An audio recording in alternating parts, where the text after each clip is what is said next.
Good morning and welcome back if you've seen me before. If you're new, again, welcome. So today is the 6th of November, day after bonfire night. We are well into autumn now and I am just arriving at Syntner Motorrad BMW in Warwick to test ride the 1300 GSA. Test ride I'm looking forward to, with my views on my 1250 GSA and preceding GSA stroke GSs I've had over the years, the accessories that I've got on this bike, and also what deal they're going to strike in terms of Part X and the balance to pay. So if that interests you, stick around and join me for the test ride and see what the conclusion is. Do I stick or do I twist? See you in a bit.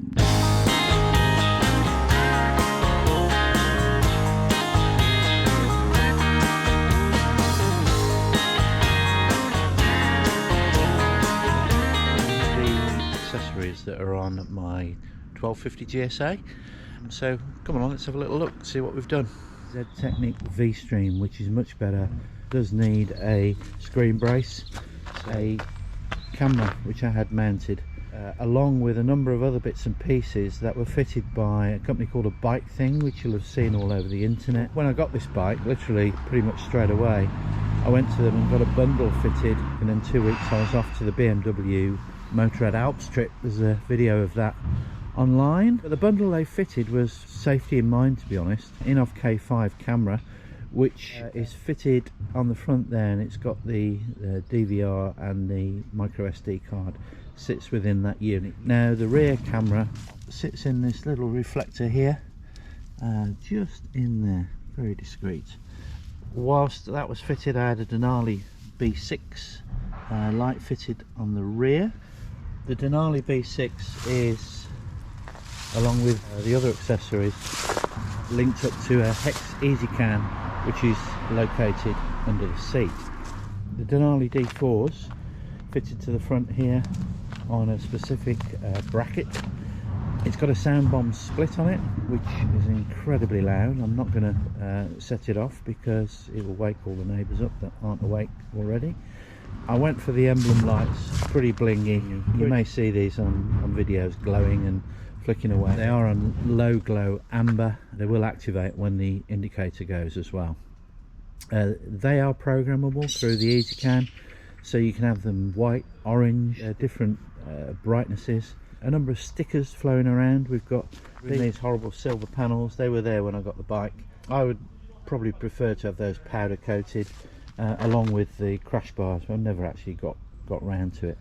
Sticker wise, this was fitted on the tank protection, and I've also fitted these. Well, I use Klim trousers, and the Badlands Pro trousers have little knobbles on them, and they actually will rub away at the paintwork. I found it on my 1200 GSA, so before that happened I whacked those stickers on. The panniers that came with the bike were aluminium, albeit it had put some stickers on previously. I whipped those off. A company called Humvee Graphics. They're not particularly easy to fit, but if you've got plenty of patience then you'll be okay. The reason being is aluminium panniers, if you've ever had them, absolute nightmare, and if you get those water stains on them then it's pretty impossible to get those back to how they were. Albeit some people say, you know, that's what it's all about, but not for me. I've decided to wrap those, and on top of that, these are some nippy Normans. They literally perfect fit. Just peel them back, stick them on, and away you go. And that just helps in terms of if you're carrying any luggage, securing down on the top there. There is a mud sling on the back which protects the suspension strut there. There is also a mud sling or fender extender on the front, along with the engine guard, and there are radiator guards under there. I'm not sure if you can see those radiator guards, which obviously add that level of protection.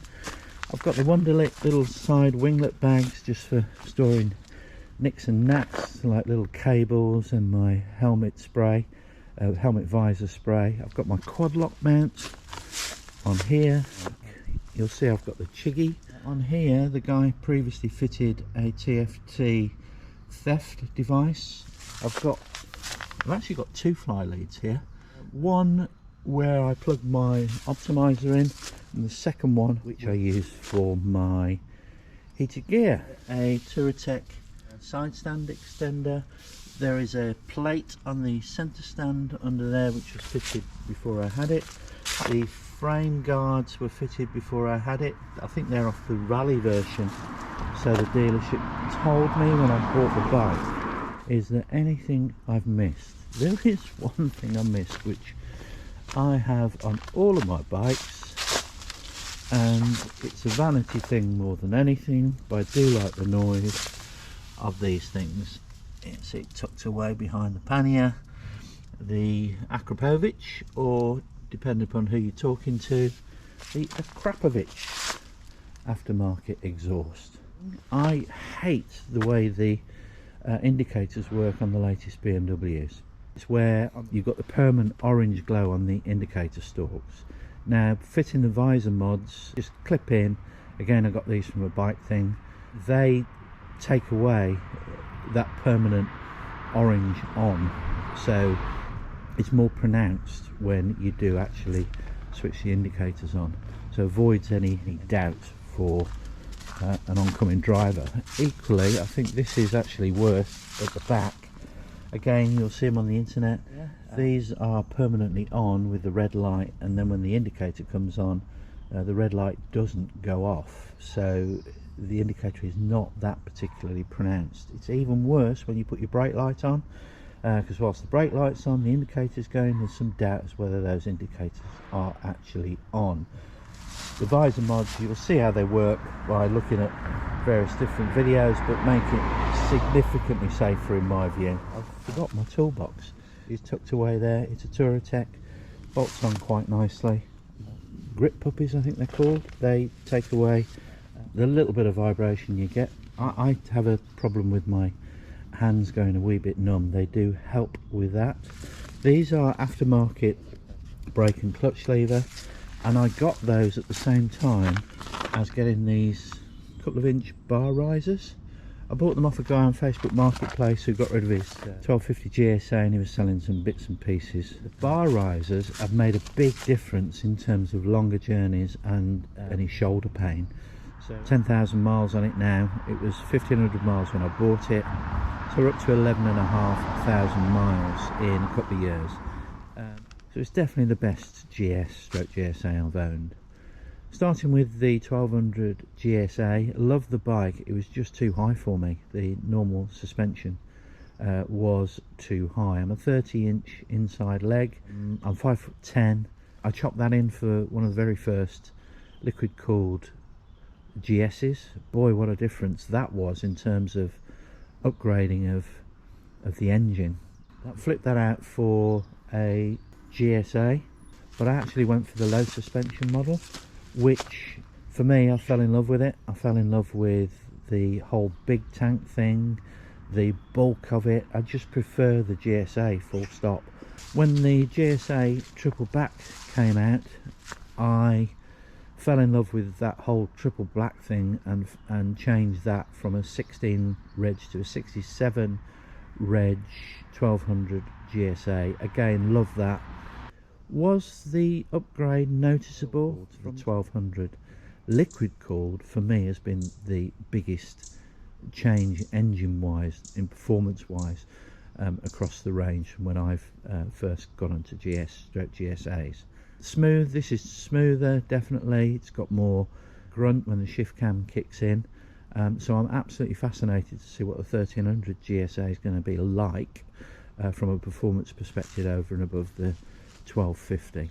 Everybody's saying it's evolution, not revolution, which is of course what BMW are famous for on their GS range. The only thing I would say is the looks clearly aren't evolution, they are revolution, albeit it does seem to hold some of the original charm of the whole GS/GSA BMW monsterish types of look, even though a number of people have compared it to a Lego build. But if you look back at the original GS when that came out, boy did that get some bad press. Everybody was going, oh my god. But as time's going by, people now are going, do you know what, the GSA is growing on me, and I have to say I'm in that camp as well. I think the cost is going to be just far too prohibitive. But do you know what, come along, let's have a look. No entry, one way. There's the bike. It's a red one.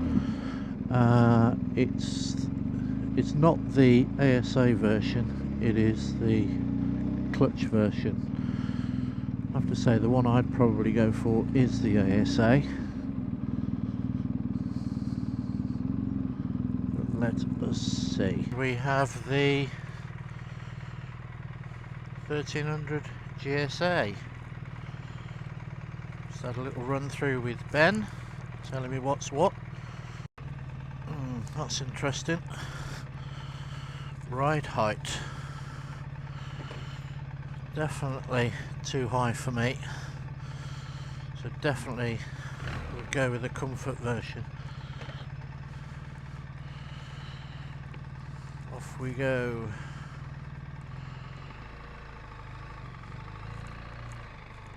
So I'm on sort of balls of my feet here. I've been used to low suspension GSA for a number of years now, so for me to get on to a normal one, although this would be, I think this is lower than the equivalent 1250 GSA.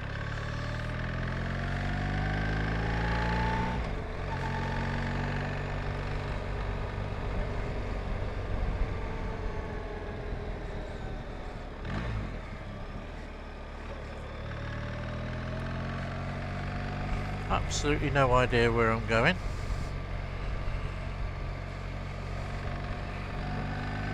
As Ben says, see where the road takes me.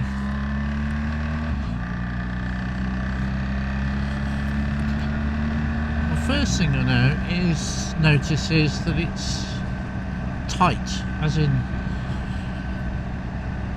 what do I mean by tight? It's, everything seems absolutely solid as a rock.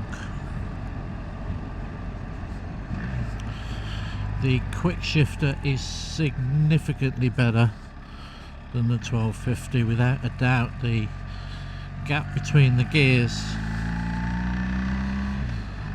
is a lot closer and a lot cleaner in terms of the gear shift. Much better than the current version. Definitely a GSA in terms of the family of GSAs, no doubt about that. The seat feels a bit firmer and it feels like you're slightly higher from your body position, so just slightly leaning forward. These heated grips are very hot. Need to turn those down. Okay, that's just a rocker switch there. Low speed manoeuvrability is good.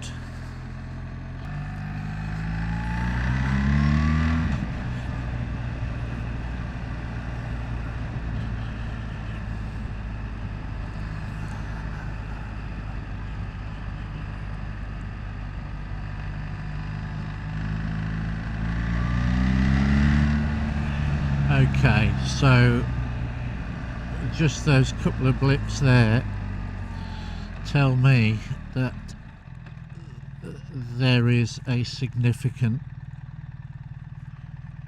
improvement in the engine performance between the 1300 and the 1250, and that I am really quite surprised about, because I didn't think that would be the case. I'm 10 minutes in, I've pretty much gone nowhere, but I can already see why people would fall in love with this bike. It feels so assured. Next stage is to get it out on the open road motorway wise, let's give it a blast. Okay, so without a doubt in my mind,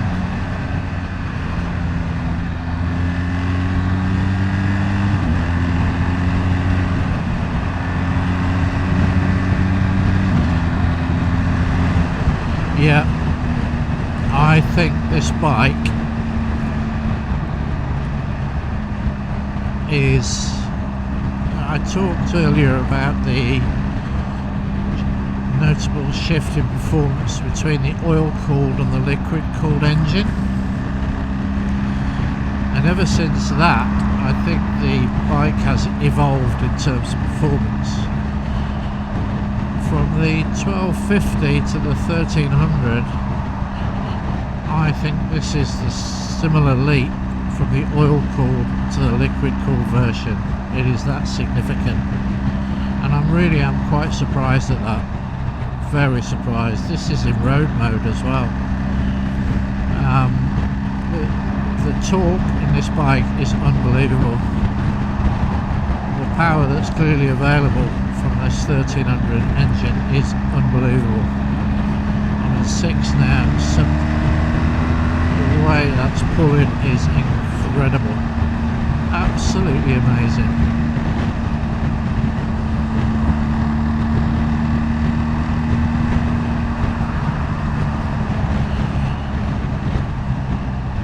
There is no question in my mind, they have done a fantastic job with this engine. Amazing.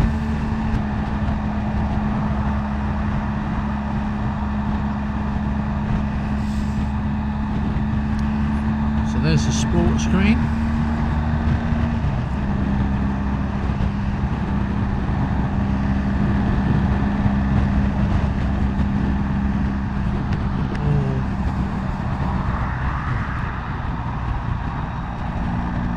To the normal screen.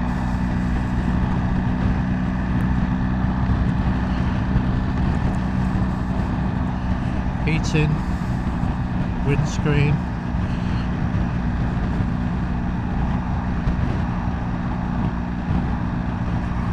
windscreen is now electronically controlled. A lot more wind noise coming through as a result of that. At maximum height, wind noise has dropped. Still getting a bit of buffeting. Traction control, damping, ride height. It's on automatic, I think. Yeah, we're on auto, which is fine.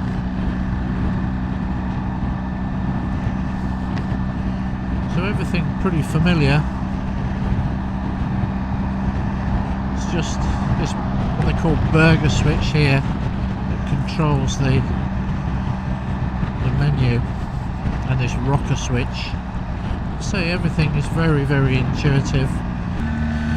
So we're off the motorway now, and I've just flipped it into dynamic.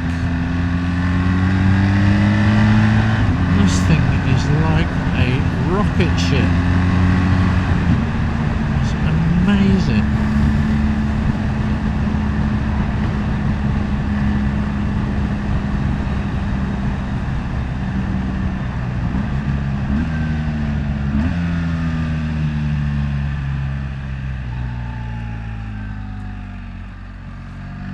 Really conscious it's not my bike, but so goddamn easy to get yourself in trouble from a speed perspective.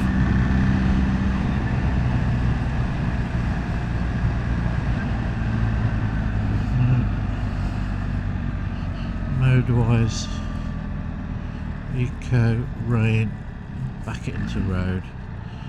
Down to 30 miles an hour. If you haven't ridden a 1300 yet, and this is the first time I've not ridden the 1300 GS. If you hadn't ridden the 1300 engine, get out there and try it. It is an amazing engine for a boxer twin. Absolutely incredible.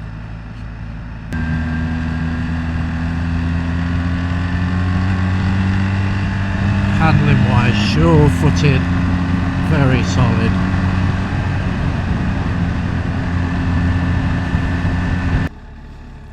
Henley and Arden.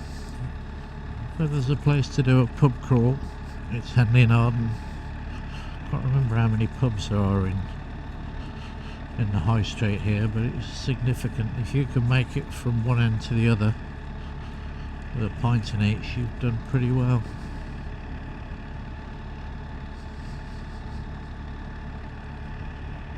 Famous ice cream place here somewhere.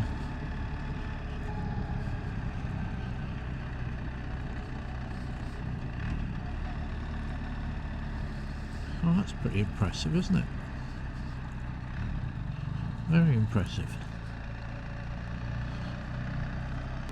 There's the Henley, famous Henley ice cream place. I remember as a kid having ice cream there, coming back from Stratford. Very, very nice. Very nice indeed. Well, if you're in the market for a 1300 GSA, I fully recommend them. Even after, what's that been, 40 minutes? Yep, looks will divide people, without a doubt, and I get that. I hated it when I first saw it, but now it's definitely grown on me. Couple, GSA has always been, it's never been a good looking bike, has it? So why would you expect this to be any different? I actually think the looks of the GSA has always had more character to me. The current 1300 GS, it may have done its job in terms of reducing the size of the bike and making it more nimble and what have you, but it just feels a bit, I don't know, just got no character for me. It looks like Honda N750 or whatever it is. Just seems to, it does a great job but lacks character. It's like a bulldog, isn't it? They're a bit ugly, but they're lovable.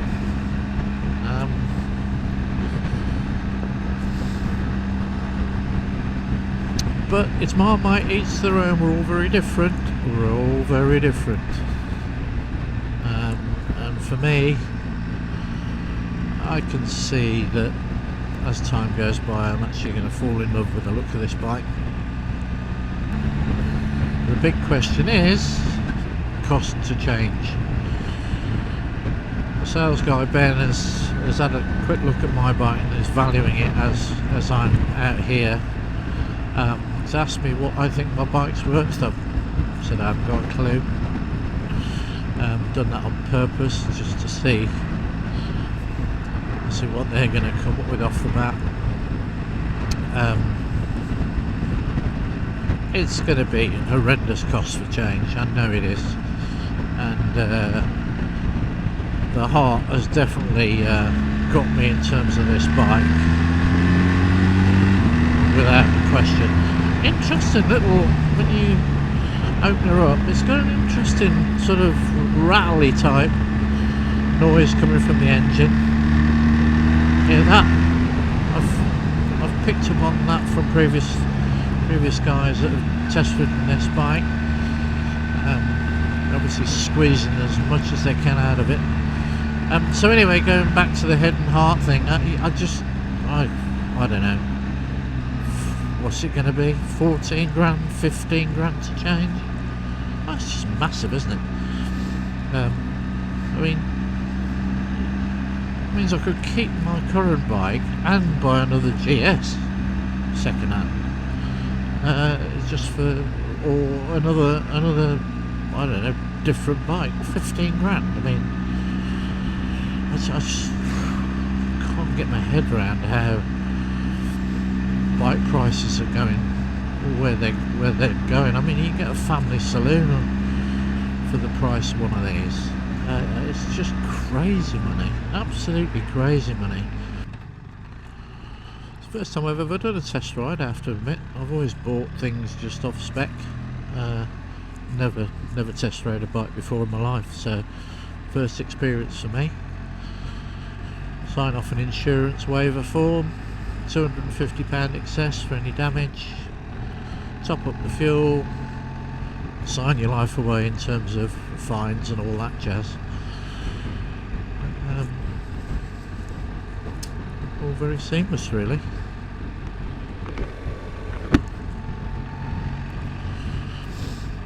So assuming we're heading back into Warwick now.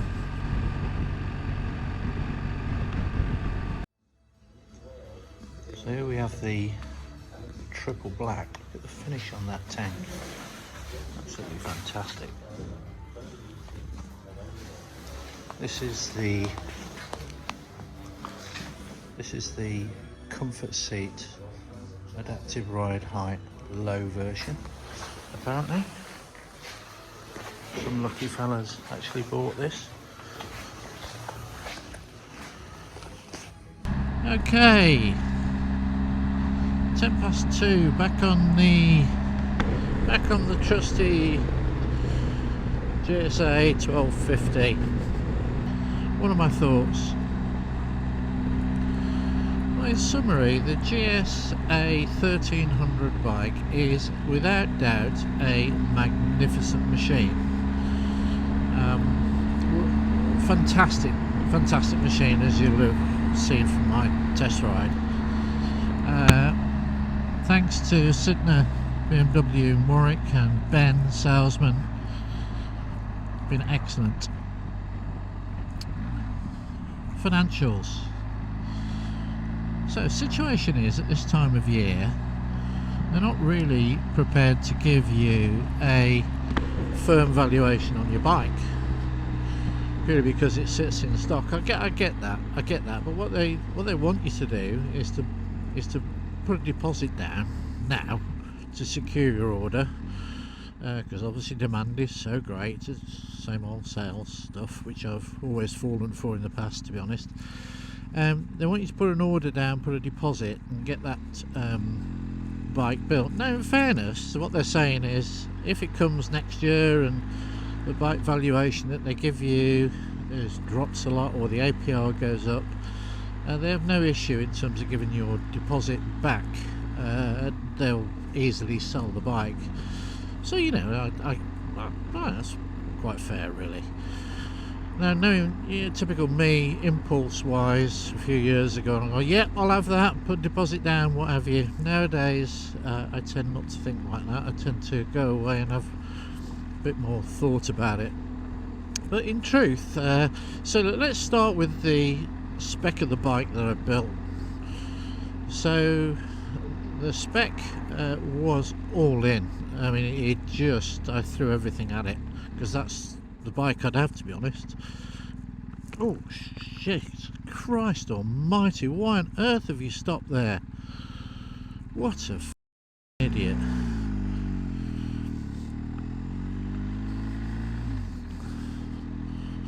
And that would have been my fault.